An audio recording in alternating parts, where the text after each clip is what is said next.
नमस्ते दोस्तों, स्वागत है आप सभी का 12th प्लस में। तो दोस्तों आज अपन डिस्कस करने वाले हैं बीएससी थर्ड सेमेस्टर के इंपॉर्टेंट क्वेश्चंस। यहाँ पर सबसे पहले वो बच्चे जिन्होंने 12th प्लस पर कोर्स ले रखा है उनको यहाँ पर ये क्वेश्चंस देखने हैं, लेकिन इसमें मैक्सिमम वही क्वेश्चंस है जो आपके यूनिट वाइज इंपॉर्टेंट क्वेश्चंस आपके कोर्स में पहले से अपलोडेड थे। जिनके पास में कोर्स लिया हुआ था उनको प्रत्येक यूनिट के अलग से इंपॉर्टेंट क्वेश्चंस दे दिए थे कि उन इंपॉर्टेंट क्वेश्चंस में से ही पेपर आएगा, चाहे आज आए या फिर अब की नेक्स्ट ईयर आ जाए, क्योंकि सारे इंपॉर्टेंट क्वेश्चंस जिनके आने की संभावना बनती है उन सभी को आपको प्रत्येक यूनिट वाइज आपको दे दिए थे। ये जो क्वेश्चन है इनमें मैंने उन क्वेश्चन को हटा दिया है जो 2025 में यानी प्रीवियस ईयर में पूछे गए थे। जो यूनिट वाइज इंपॉर्टेंट क्वेश्चंस है उनमें से उन क्वेश्चंस को हटाने की कोशिश की है, या जिन जिन क्वेश्चंस को हटाया जा सकता था कि एक बार ये क्वेश्चन आ गया एग्जाम में इस टाइप का, या ये क्वेश्चन इस बार एग्जाम में नहीं आएगा, तो उन क्वेश्चन को हटा करके ये पीडीएफ आपके लिए बनाई है। अब जिन्होंने कोर्स नहीं ले रखा है उन बच्चों के लिए काफी मैसेज थे कि सर एक बार प्लीज हमें इंपॉर्टेंट क्वेश्चंस दे दो। तो ये हमारी तरफ से इंपॉर्टेंट क्वेश्चंस रहने वाले हैं। इतने क्वेश्चंस यदि आप करके जाते हो तो एग्जाम में आपको 80 to 90% as it is question मिलने वाले हैं। इसके अलावा जिन बच्चों ने कोर्स ले रखा है यूनिट वाइज इंपॉर्टेंट क्वेश्चंस आपको जितने दिए आप उतने कर लेना, आपका पेपर में एक भी क्वेश्चन बाहर से नहीं जाएगा। इसके साथ में करते हैं स्टार्ट आज के लेक्चर की, और इसमें रहेंगे आपके पहले क्वेश्चंस। इन सभी के सॉल्यूशन आपके पास में मैं जिन्होंने कोर्स ले रखा है वो वहां से पढ़ लीजिएगा, बाकी सभी बच्चे आप अपने हिसाब से जहां से भी पढ़ा है उनके आंसर आप देख लेना। इन सभी के आंसर करवाना मेरे लिए अभी यूट्यूब पर बहुत लंबा हो जाएगा। 5 यूनिट है और लगभग 5 यूनिट में आधे से ज़्यादा कंटेंट, क्योंकि यूनिट है कुछ यूनिट ऐसी है बड़ी है बाकी सभी यूनिट छोटी है, तो ये पूरी यूनिटों के अंदर इतना करवाना पॉसिबल नहीं था। इन सभी क्वेश्चंस में मैंने उन क्वेश्चंस को भी रखा है जो 2025 में आए थे, या उस टॉपिक में से दोबारा क्वेश्चन आने की संभावना है, बाकी सभी क्वेश्चंस आपके हटा दिए। इस प्रकार से रहने वाले ओम का नियम यानी ओम आपका रूल बताना है, उसके बाद में आपकी स्पेसिफिक कंडक्टेंस, मोलर कंडक्टेंस और इक्विवेलेंट कंडक्टेंस यानी आपकी मोलर चालकता और आपकी क्या है तुल्यांकी चालकता की परिभाषा, या उसके बारे में प्रीवियस एग्जाम में काफी पूछ लिया, तो इस बार किसकी संभावना बनती है कि स्पेसिफिक कंडक्टेंस पूछ ले।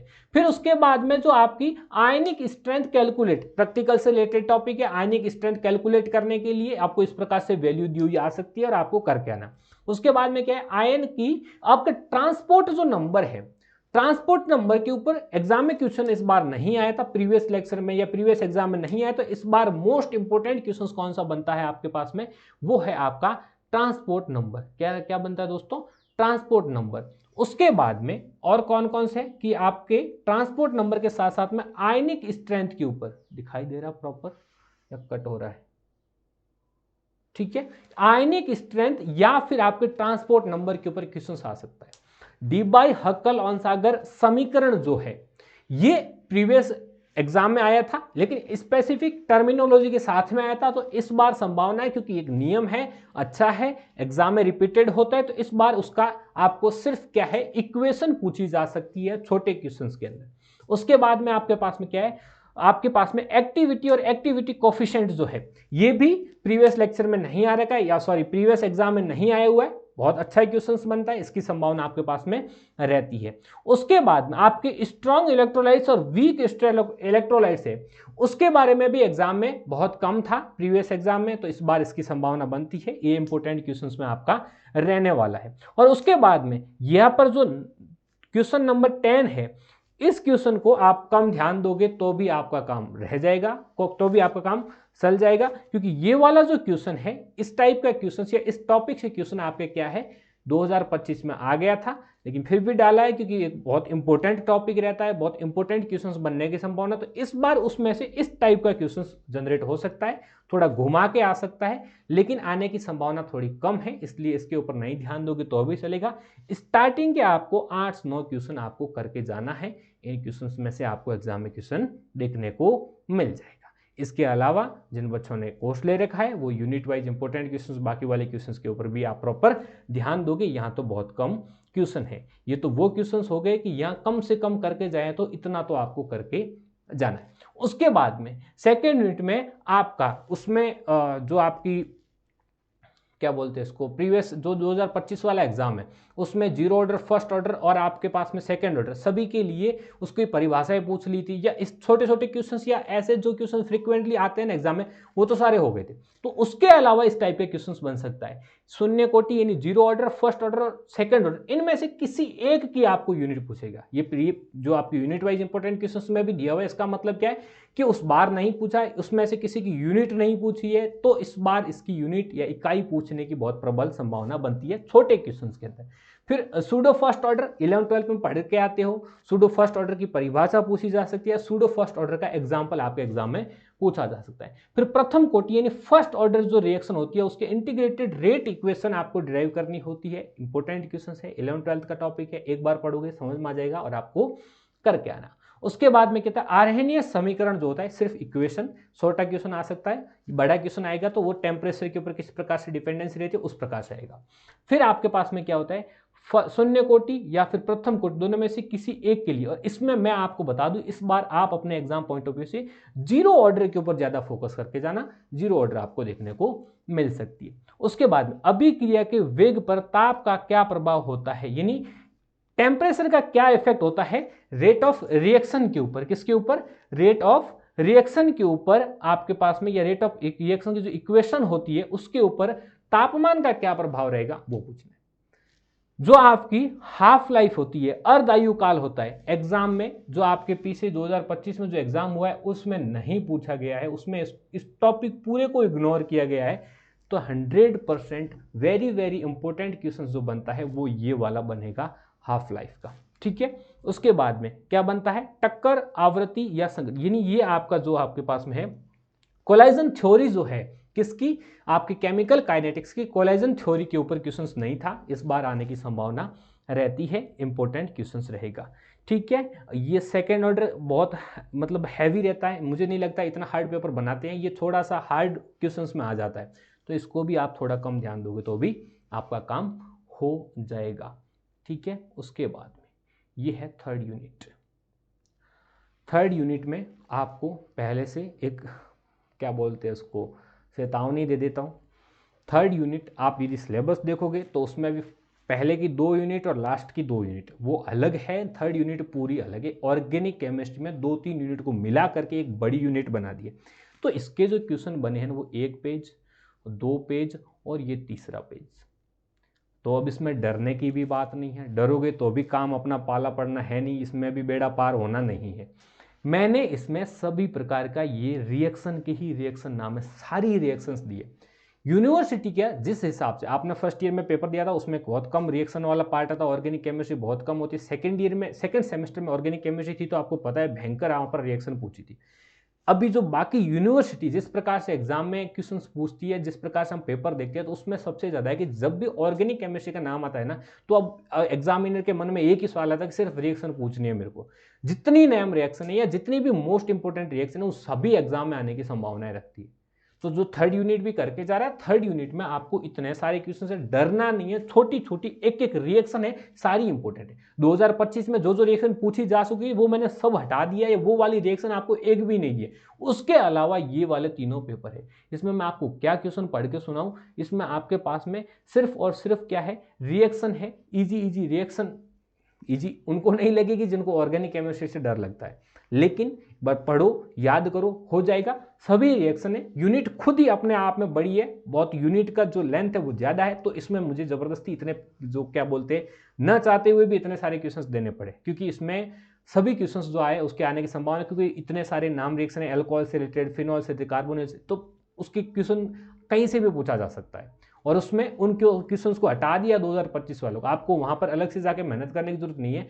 मैंने मेरी तरफ से वो क्वेश्चंस हटा दिए जिनके जिस टाइप के क्वेश्चंस 2025 में पूछ लिए थे। ठीक है, तो ये थर्ड यूनिट है, इसमें सिर्फ रिएक्शन है।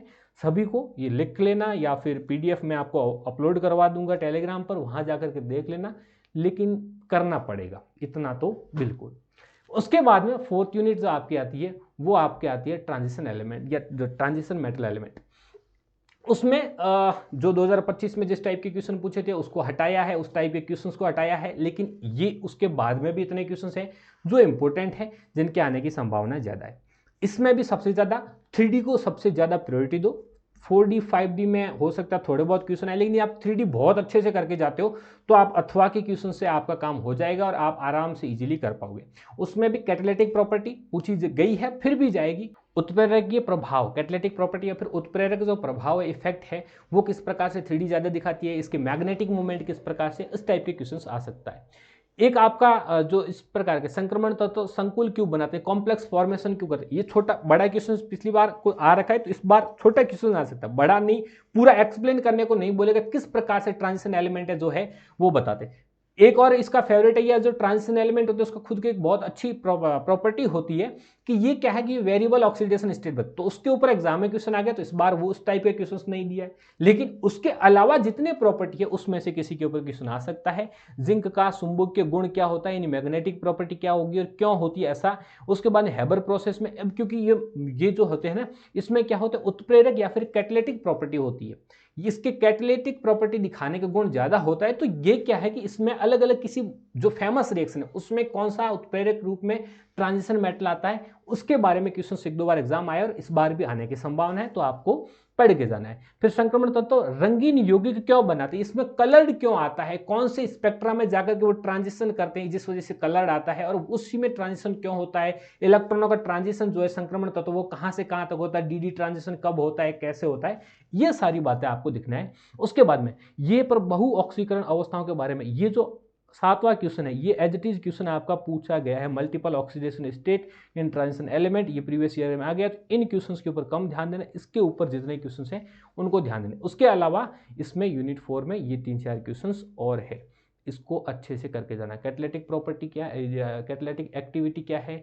डी ट्रांजिशन क्या है, उसके बाद में इसका चुंबकीय आगुण यानी चुंबकीय प्रवृत्ति और चुंबकीय आगुण को परिभाषित करना है ये, और उसके बाद में चुंबकीय प्रवृत्ति जो है उसको डिटरमाइन करने का जो मेथड है उसके बारे में लिखना है। फिर 3D 4D 5D इन सभी के नाम और उसका इलेक्ट्रॉनिक कॉन्फ़िगरेशन ऑक्सीडेशन स्टेट, बड़ा क्वेश्चन में एक टेबल का ही क्वेश्चन है लेकिन उसमें सारी चीजें क्या है याद रखने लायक, तो इस टाइप का क्वेश्चन आ सकता है।